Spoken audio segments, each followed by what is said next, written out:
We're going to talk about graphing tangents today. In the next class, we're going to look at graphing cotangent. But first, continuing our unit circle practice here. On the unit circle, how do we calculate tangents? X over y. No. Y over x. Yes.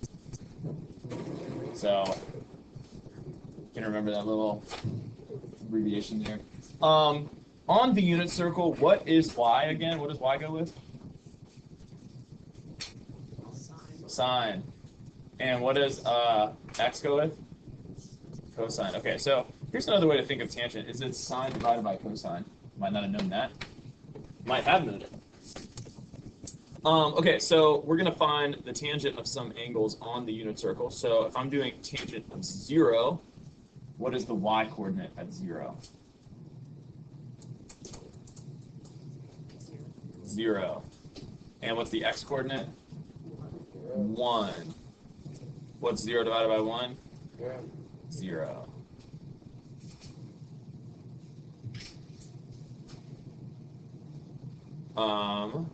Let's do tangent pi over 6. That's like there, right? What is the y-coordinate of pi over 6?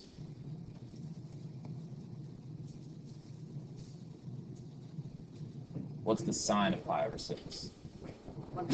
1/2. And what's x at pi over 6? Root 3 over 2. Okay, so remember we've got 1/2 divided by root 3 over 2.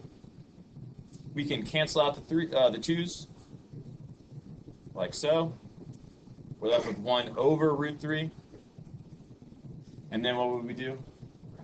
Rationalize, yeah. So that's going to be root 3 over 3.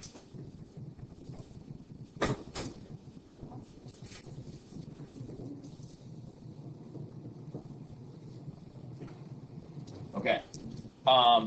Now it's your turn. Find tangent of pi over 4, tangent of pi over 3, and tangent of pi over 2. Ready, set, go.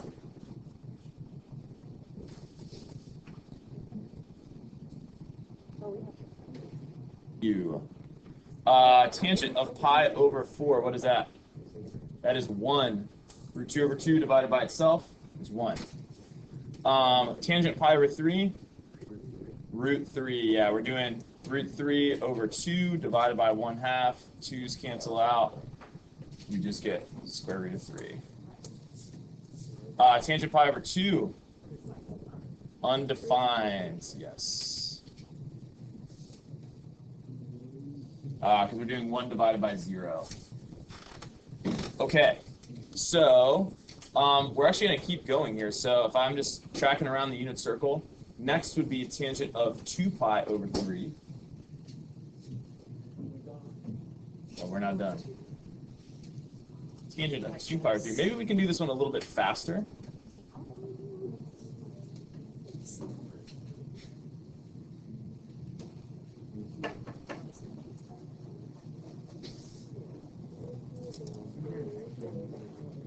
Isn't it just going to be negative root 3? Yes, it is.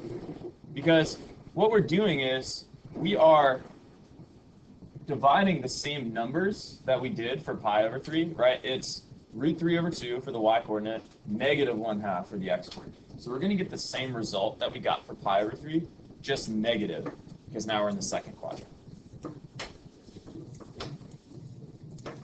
Okay, so maybe we can do this one even faster. What's tangent of 3 pi over 4? Negative 1. What?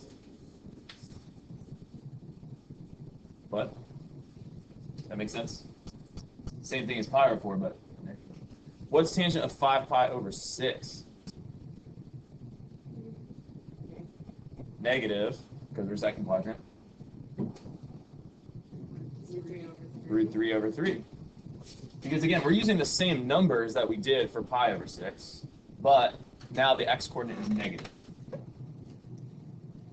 What about tangent of pi? Negative 0. It would just be 0, right? Because we're doing y, which is 0, divided by x. So same thing as tangent of 0, tangent of pi.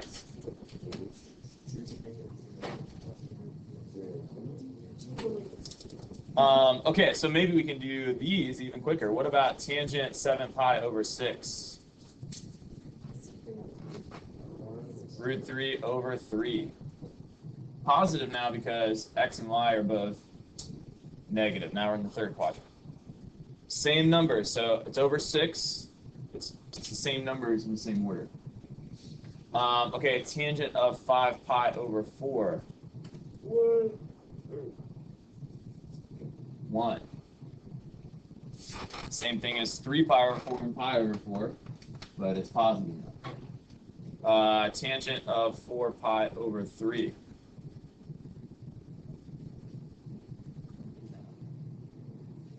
Root 3.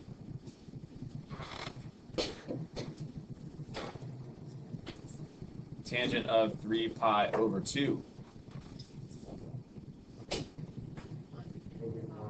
Undefined.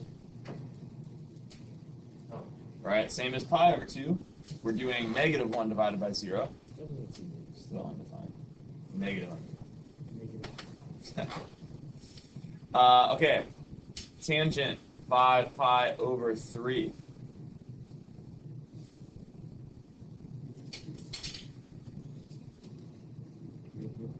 Negative root 3. All right.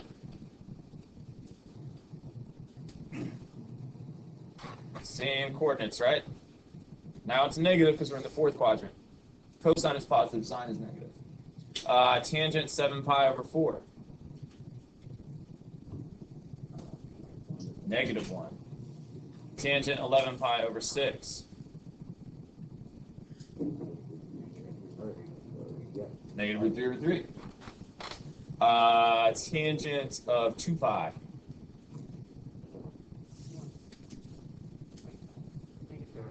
Zero. So same as that. Okay, so what we should be noticing, and what I'm pointing out, is that, if it's over 6, it's root 3 over 3. If it's over 4, what does it equal? 1 or negative 1, depending on the quadrant. If it's over 3, what is it?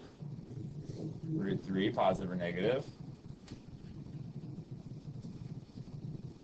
And then, those are some good ones to notice. Whole number pi's equals 0. Over 2, both of those were undefined. But it's all because we're using the same numbers, right? So here could be a good way to remember that. I think this goes together pretty well. When the angle is over 3, it's root 3. So 3 goes with root 3, 3 and 3, right? When it's over 6, we've got 2 3's. Like it's 2 times 3, or 3 plus 3, which reminds me of 6. So a little memory trick there. Tangent over 6 goes with root 3 over 3. Tangent over 3 goes with root 3. Okay. So that can help us with our unit circle. Now, we're talking about graphing tangent today.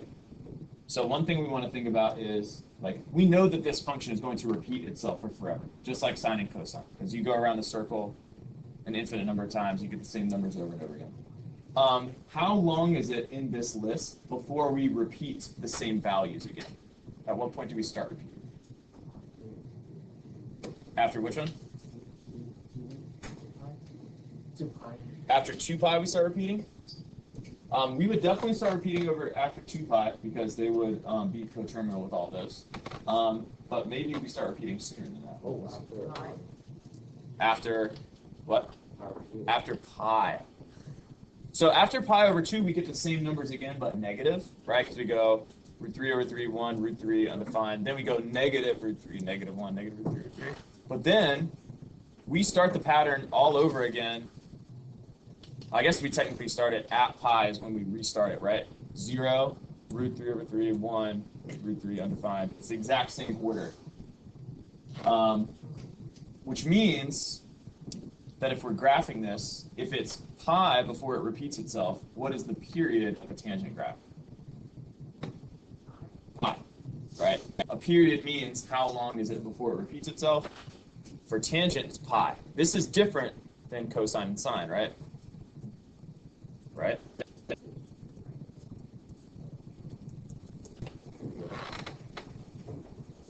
So our period is pi. Sine and cosine repeat every what? Every 2 pi.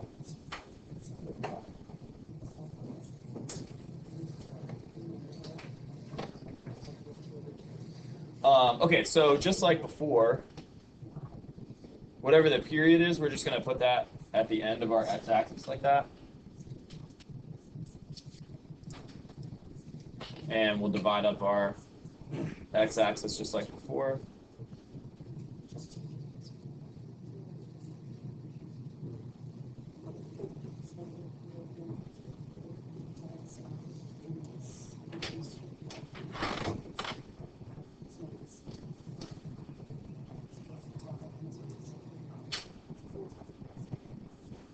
And then using that list at the bottom of the page there, what is tangent of 0? 0. What's tangent pi over 4? 1. Okay, so I'll make that 1. Make that negative 1. Tangent pi over 2?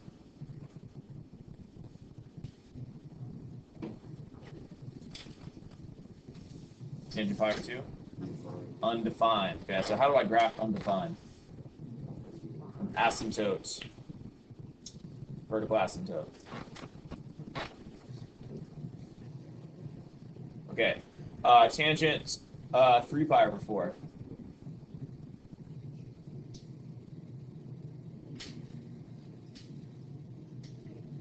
Negative 1. Tangent of pi.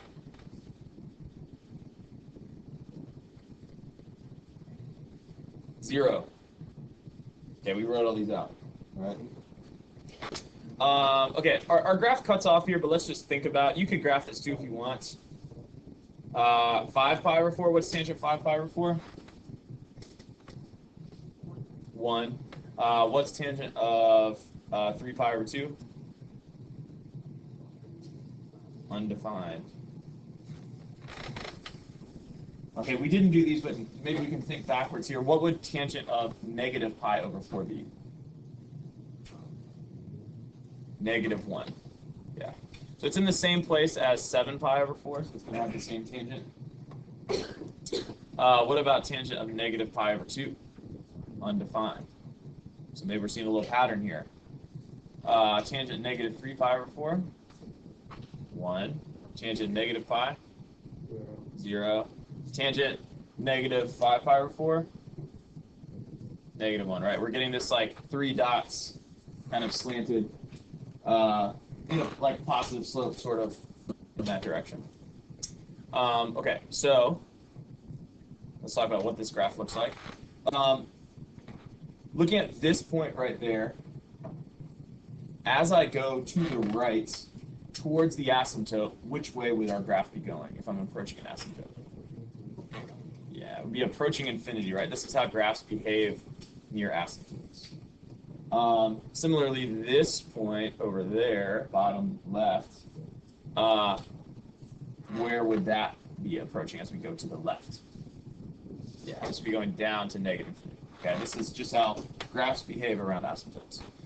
So in the middle, here's what we have. We basically have kind of like a downward curving thingy, and over here it's upward curving. So it's not a straight line through there. It kind of looks like x cubed. It does not flatten out in the middle like x cubed does. It actually is like diagonal right there. It has a slope of 1 right in the middle. But yeah, and so we're going to get that shape repeated a bunch. So over here, actually, you know, like our graph is cut off. We wouldn't see that. We would just see sort of the tail end of that. And over on this side, we would see the front end. If it helps you to sketch this part of the graph, that's totally fine. But also, we want to get used to seeing graphs that are partially cut off. But you've got this shape here just repeating for forever.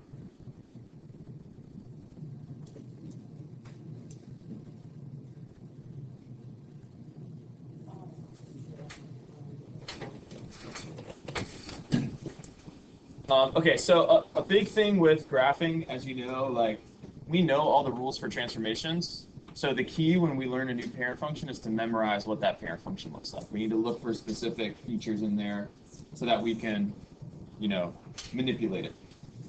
Here's what I want you guys to notice. This graph of tangent from asymptote to asymptote takes up 5 tick marks on the graph. Looks like I said stick marks. And the way that we graph, it will always take up those 5 markings. The outer 2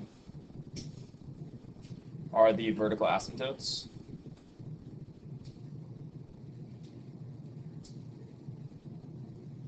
That's how you spell asymptotes, by the way.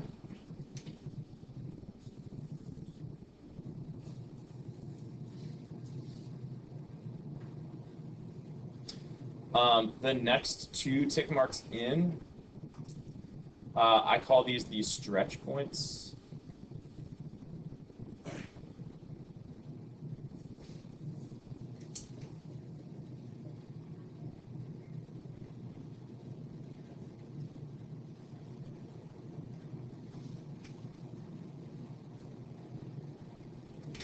I call these the stretch points because they are here at 1 and -1. So if we were to graph something with a stretch, let's say we were to graph 2 tangent x, where would those points now be? Yeah, they would be at 2 and -2. So it's like we would be multiplying those y values. That's how the graph would stretch. If we were to graph 3 tangent x, where would they be? Yeah, they'd be at 3 and -3. So they, just whatever the vertical stretch is, that's where they would be. So I like to call them stretch points. Wow. Luckily, that's only moderately distracting. The center tick mark there, we could just call the center, middle, whatever you want to call it.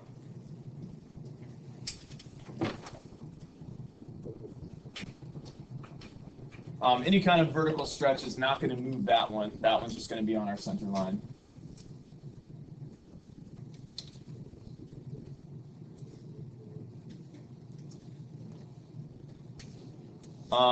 And when we do transformations, like those 5 tick marks are going to move all together. So if I'm shifting to the right, it would all just move like that. If I shift it to the right and up, it would all move like that. If I shift it to the left and down, it all goes together just like that.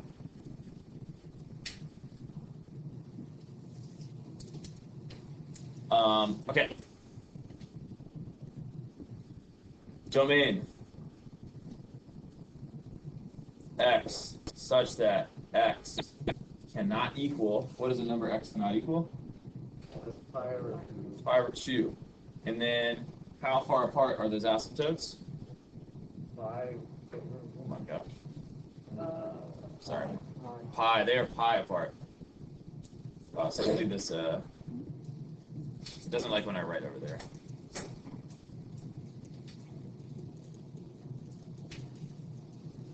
So x cannot equal pi over 2 plus pi k. Remember, k is just any integer. 1, 2, 3, 4, 5, negative 1, 2, 3, 4, 5, 4, 0. Range.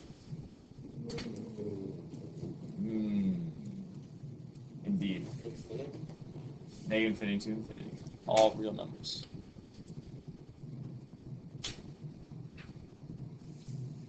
Okay, something else to notice about tangents, just in terms of memorizing the shape here. It does go through the origin. So when we shift our graph around, wherever we shift it to, that would be our new origin. Our tangent graph is going to pass through that. And it has sort of like a positive slope to it.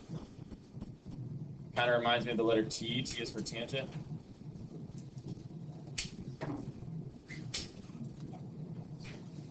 Those are some features right there that are going to help separate it from cotangent, which we'll do next class.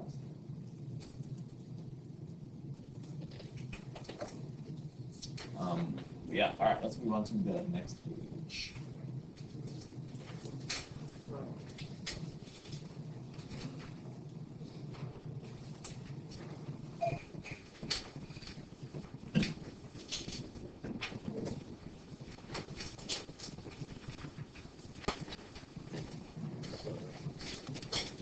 Okay, so we got some examples here of basic transformations. This first one here is going up 1. So very similarly to sine and cosine. When I go up 1, it's going to be helpful to do a dotted line to remember where the center is.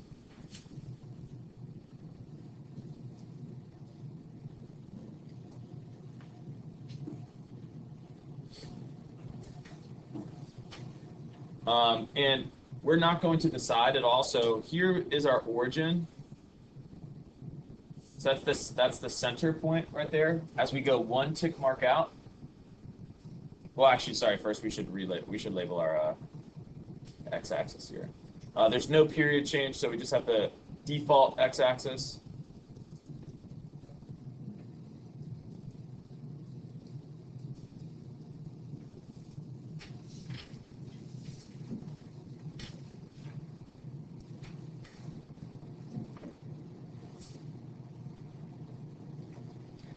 Okay, so now as we go 1 tick mark out, we have our stretch points. We're not doing any kind of stretch, so they would just go up 1 as we go to the right, and down 1 as we go to the left, like that.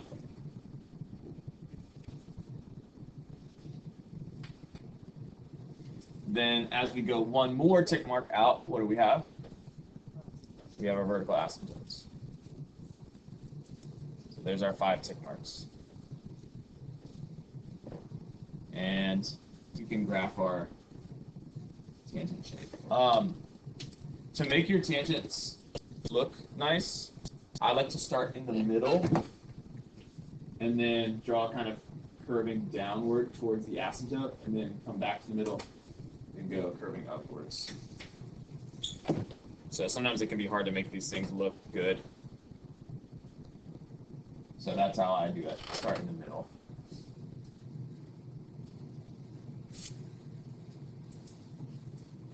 And then over on the right side of the graph, we would see the tail end. And on the left side of the graph, we would see the front end. Like that. When you're graphing, like on a test, do you leave them without, like when you're cut off, do you leave them without an arrow on the other side? Yeah, I would be fine leaving it without an arrow on the end there, just because like a little stubby arrow like that looks kind of weird. Yeah, I'm fine with you just cutting it off partway through. I'm also fine with an arrow. I just think it looks kind of weird. It's a vestigial arrow. Domain and range, would they be the same or different than the last one? They'd be the same. Same domain and range as the one before. Any questions on that? Okay, do the next one, 2 tangent x. Ready, second.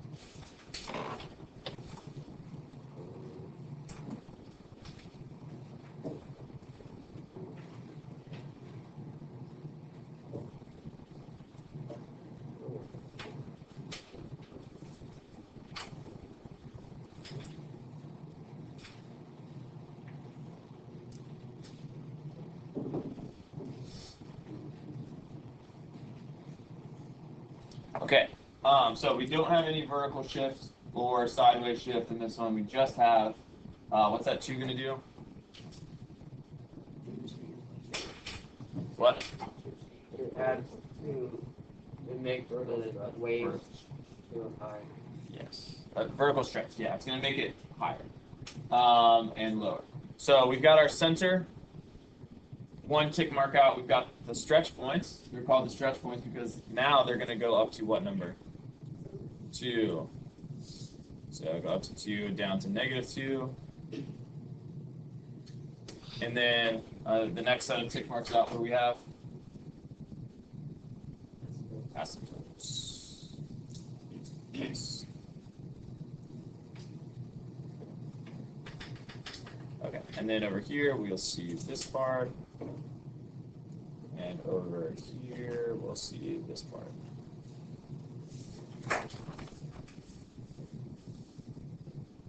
Domain and range, same or different? Same. Same. Okay.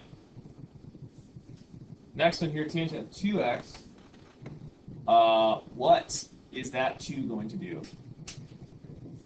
Is that the period? Yes, the period is going to change. So with sine and cosine, period was 2 pi over b.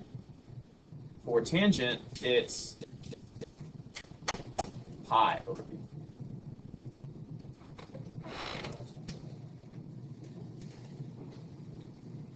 So just pi over 2. That's going to go here, just like we did with sine and cosine, secant and cosecant. What's half of pi over 2? Pi over 4. What's half of that? Pi over 8. And then what would the third one be? 3 pi over 8. So remember, it's just dividing that last one into 4 chunks. So each tick mark is pi over 8, so that would be 1 pi over 8, 2 pi over 8, 3 pi over 8. And then the negatives.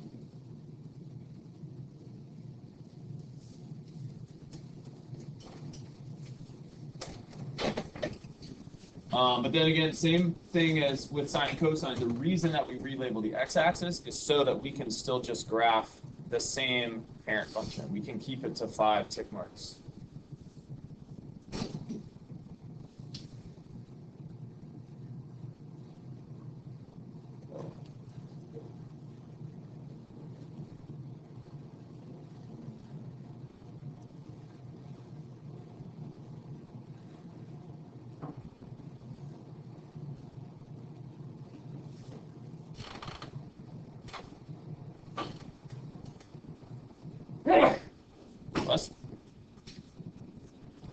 Okay, so really this graph is compressed. Does it look compressed? No, it does not. It looks like it's the same, but we changed the x-axis so that we wouldn't have to actually compress it. We could just compress the x-axis. Okay, we're going to change this number here, whoops, we're going to make that pi over 4.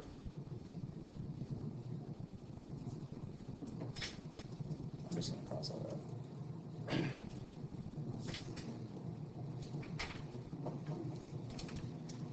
And then you guys are going to graph that one. Ready, set, go. No. That's terrible. You are. X-axis, the same.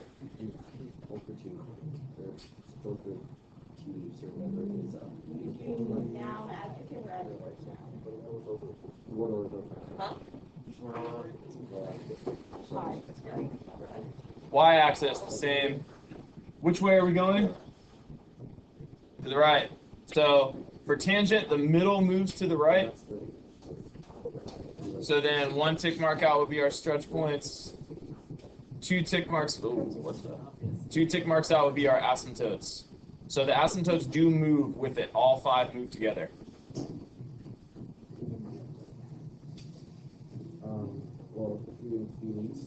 So over here we would just see like the bottom of one. And over here we would see.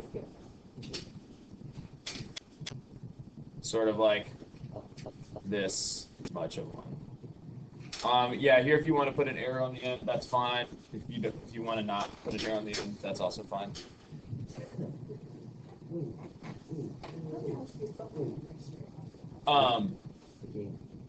But again, all 5 of those move together. So it can feel weird to shift an asymptote, but it's like it's really part of the shape.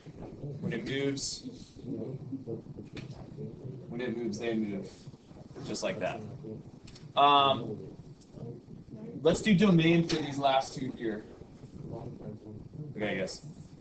Domain for tangent of 2x. X cannot equal pi over 4 plus pi over 2k.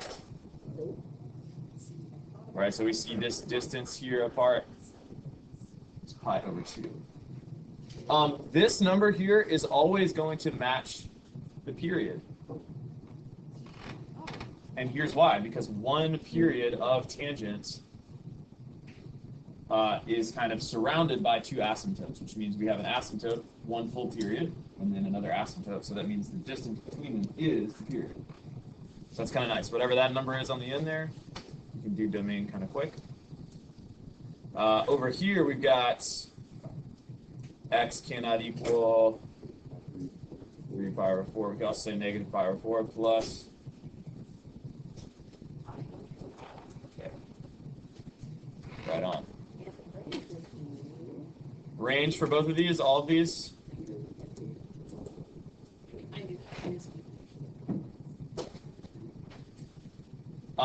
Questions?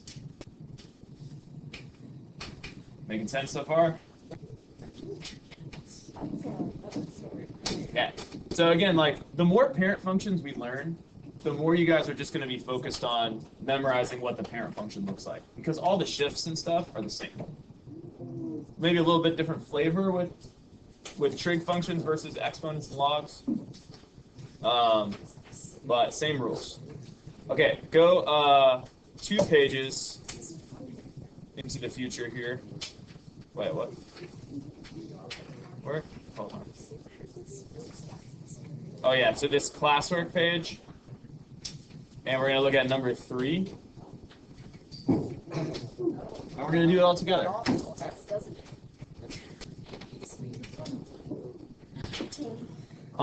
We're going to change this number to pi over 4 again.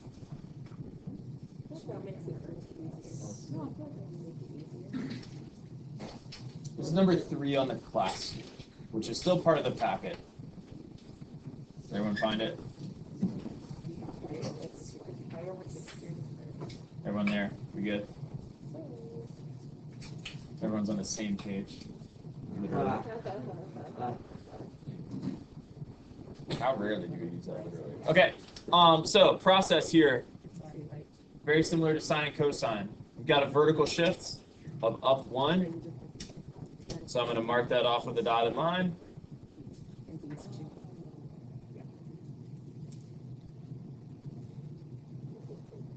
Do we have a vertical stretch in this? Yes. Of 2, so from the middle, I would go up 2 and down 2. And that's where my stretch points are going to land. So I like to do y-axis first.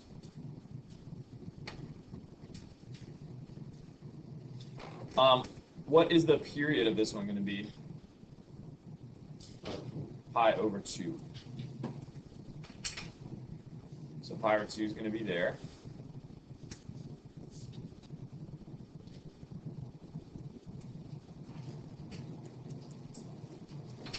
We'll do our x-axis, same one that we saw earlier.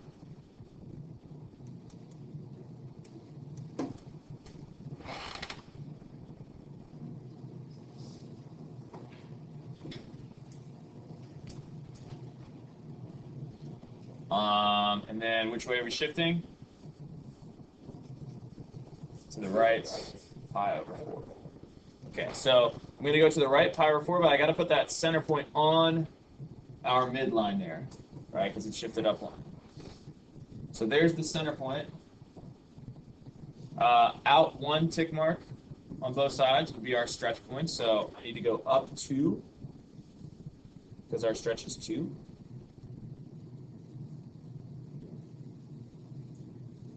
And then out 1 more tick mark would be our asymptotes.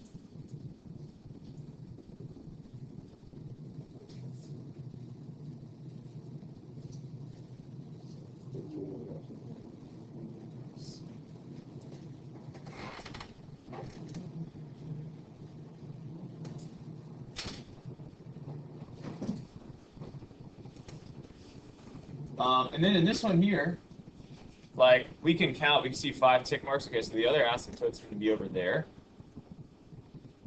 Our middle point's going to be in the middle. We're going to see the stretch point. So we're actually just going to get 2 full periods repeated like this. Kind of nice when this happens. It's much more pleasing to look at, you know? Pleasing to the eye and desirable for getting this.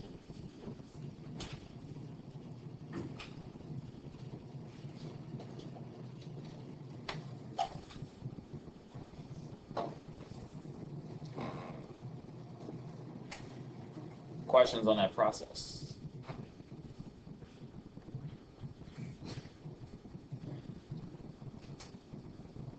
Domain x cannot equal 0 plus pi over 2k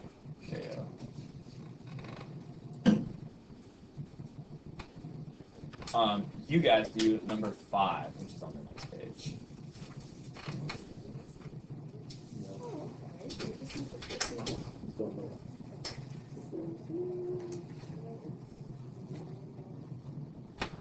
Okay, I forgot to mention this.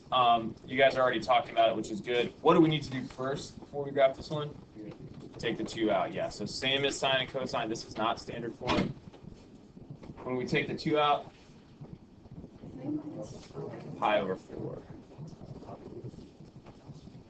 A good way to check this, because it's kind of hard to factor numbers out of fractions, we could redistribute and just check and make sure that we get what we're supposed to start with. Okay, carry on.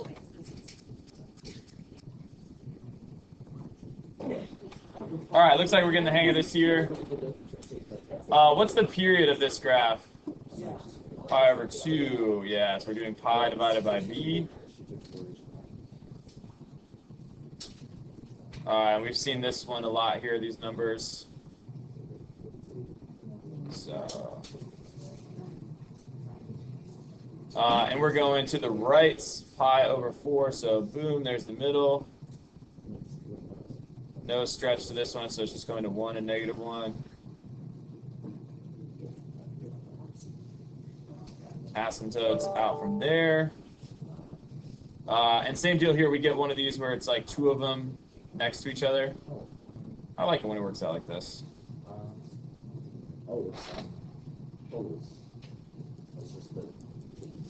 What can x not equal? 0 plus pi over 2k. Nice. Okay. So when I'm just going to show you kind of what the cotangent graph looks like. You don't have to write this down. We'll talk about this next class. But really the only difference with cotangent, again, just feel free to look up here. Cotangent has an asymptote at the origin on the y-axis there. But it also takes up 5 tick marks. It has a center point in the middle. And then the only other difference is that it's going downhill. That's it. So the parent function looks like this, where we have 2 of them next to each other. And so like the thing that we're going to have to remember is, okay, it's going downhill, and the asymptote goes through the origin. So when we shift left and right, wherever we shift to, that's where an origin would, or that's where an asymptote would be instead of the center point. Negative tangent would flip and look like cotangent, just in a different place. And same thing, negative cotangent looks like tangent in a different place. Yeah. So they go together really well. I'm expecting next class to be pretty easy compared to this. And this, hopefully, is not that bad either. Okay, so your home.